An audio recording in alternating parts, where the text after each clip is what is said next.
ಇನ್ನು ಈಗ ಭೂಮಿಗೆ ಇಳಿದಿರುವಂತಹ ಭಾರತದ ಬಾಹ್ಯಾಕಾಶ ಸಾಧಕಿ ಸುನಿತಾ ಅವರ ಬಗ್ಗೆ ಎಲ್ಲೆಲ್ಲೇ ಕೂಡ ಪ್ರಶಂಸೆ ವ್ಯಕ್ತವಾಗ್ತಾ ಇದೆ. ನೋಡಿ, ನವಮಾಸ ಪೂರ್ಣಗೊಳಿಸಿ ಸುನಿತಾ ಭೂಮಿಗೆ ವಾಪಸ್ಸಾಗಿದ್ದಾರೆ. ಒಂದು ರೀತಿ ಪುನರ್ಜನ್ಮ ಅಂತ ಹೇಳಬೇಕು. 8 ದಿನಗಳ ಬದಲು 9 ತಿಂಗಳು ಕಳೆದಿದ್ರು ಸುನಿತಾ ವಿಲಿಯಮ್ಸ್ ಸ್ಪೇಸ್ನಲ್ಲಿ. ಸೇಫ್ ಆಗಿ ಈಗ ಲ್ಯಾಂಡ್ ಆಗಿದ್ದಾರೆ. ಗಗನಯಾತ್ರಿ ಭೂಮಿಯಿಂದ ಸುಮಾರು 400 ಕಿಲೋಮೀಟರ್ ಎತ್ತರದಿಂದ ಬಂದಿರುವಂತಹ ಸುನಿತಾ ವಿಲಿಯಮ್ಸ್ ಇವತ್ತು ಬೆಳಗಿನ ಜಾವ ಸುಮಾರು 3:27 ಸುಮಾರು ಭಾರತೀಯ ಕಾಲಮಾನ ಪ್ರಕಾರ ಅವರು ಫ್ಲೋರಿಡಾದ ಒಂದು ಆ ಸಮುದ್ರದಲ್ಲಿ ಬಂದು ಇಳಿದಾಗ ಎಲ್ಲರಲ್ಲೂ ಕೂಡ ರೋಮಾಂಚನವಾಗಿತ್ತು. ನೋಡಿ, ಅದು ಸ್ಪೇಸ್ ಶಟಲ್ ಬಂದು ಇಳಿಯುವಂಥ ಒಂದು ದೃಶ್ಯ ಸಾಕಷ್ಟು ರೋಚಕವಾಗಿದೆ.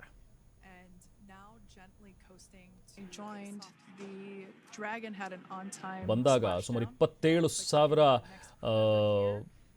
ಕಿಲೋಮೀಟರ್ ಪ್ರತಿ ಗಂಟೆಯ ವೇಗದಲ್ಲಿ ಅದು ಅಪ್ಪಳಿಸ್ತಾ ಇತ್ತು. ಸೊ ಅಷ್ಟು ಫಾಸ್ಟಾಗಿ ಬಂದಂತಹ ಈ ಸ್ಪೇಸ್ ಶಟಲ್ ಕೊನೆಗೆ ಫ್ಲೋರಿಡಾದ ಸಮುದ್ರದಲ್ಲಿ ಬಂದಿಳಿತು.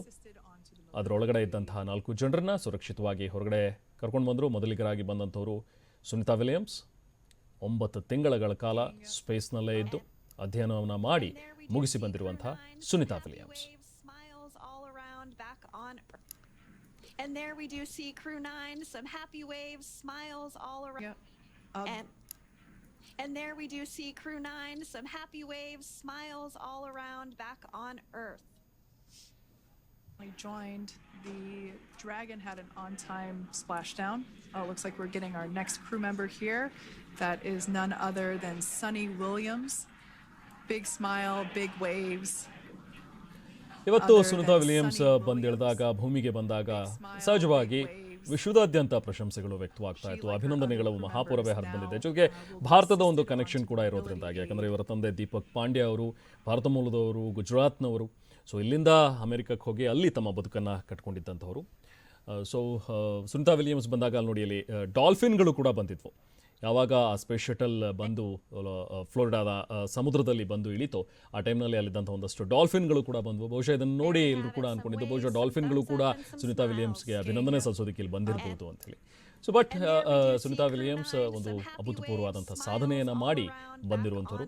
3ನೇ ಬಾರಿ ಈ ಒಂದು ಗಗನಯಾನವನ್ನು ಕೈಗೊಂಡಿದ್ದಂಥವ್ರು. ಇನ್ಫ್ಯಾಕ್ಟ್ 8 ದಿನದಲ್ಲೇ ವಾಪಸ್ ಬರಬೇಕಿತ್ತು, ಬಟ್ ತಾಂತ್ರಿಕ ಸಮಸ್ಯೆಯಿಂದಾಗಿ ಅದು ಸಾಧ್ಯವಾಗಲಿಲ್ಲ. ನಂತರ 2-3 ಬಾರಿ ಅವರನ್ನು ವಾಪಸ್ ಕರೆಸುವಂಥ ಒಂದು ಪ್ರಯತ್ನ ಆದರೂ ಕೂಡ ಅದು ಸಾಧ್ಯವಾಗಿರಲಿಲ್ಲ. ಸೊ ಅಲ್ಲೊಂದು ಕಡೆ ಕಲ್ಪನಾ ಚಾವ್ಲಾ ಅವರಿಗೆ ಆದಂಥ ಒಂದು ಪರಿಸ್ಥಿತಿ, ಬಹುಶಃ ಅಲ್ಲಿ ಸೇಫ್ ಲ್ಯಾಂಡ್ ಆಗಲಿಲ್ಲ. ಆ ಟೈಮ್ನಲ್ಲಿ ಕಲ್ಪನಾ ಚಾವ್ಲಾ ಅವರನ್ನು ನಾವು ಕಳ್ಕೊಂಡ್ವಿ. ಅಂಥ ಪರಿಸ್ಥಿತಿ ಎಲ್ಲಿ ಎದುರಾಗುತ್ತೆ ಅಂತ ಹೇಳಿ ಸಾಕಷ್ಟು ಭಯ ಕೂಡ ಇತ್ತು. ಬಟ್ ಅದೆಲ್ಲವನ್ನೂ ಕೂಡ ದಾಟಿ ಸುರಕ್ಷಿತವಾಗಿ ಈಗ ಈ ಗಗನಯಾತ್ರಿಗಳನ್ನು ಸುನಿತಾ ವಿಲಿಯಮ್ಸ್ ಅವರ ಜೊತೆಗೆ ಭುಜ್ ವಿಲ್ಮೋರ್, ಸೊ ಇನ್ನಿಬ್ಬರು ಅವರನ್ನು ಕರ್ಕೊಂಡು ಬರೋದಕ್ಕೆ ಅಂತ ಹೇಳಿ ಹೋಗಿದ್ದಂಥವ್ರು 4 ಜನ ಸುರಕ್ಷಿತವಾಗಿ ಭೂಮಿಗೆ ವಾಪಸ್ ಆಗಿದ್ದಾರೆ.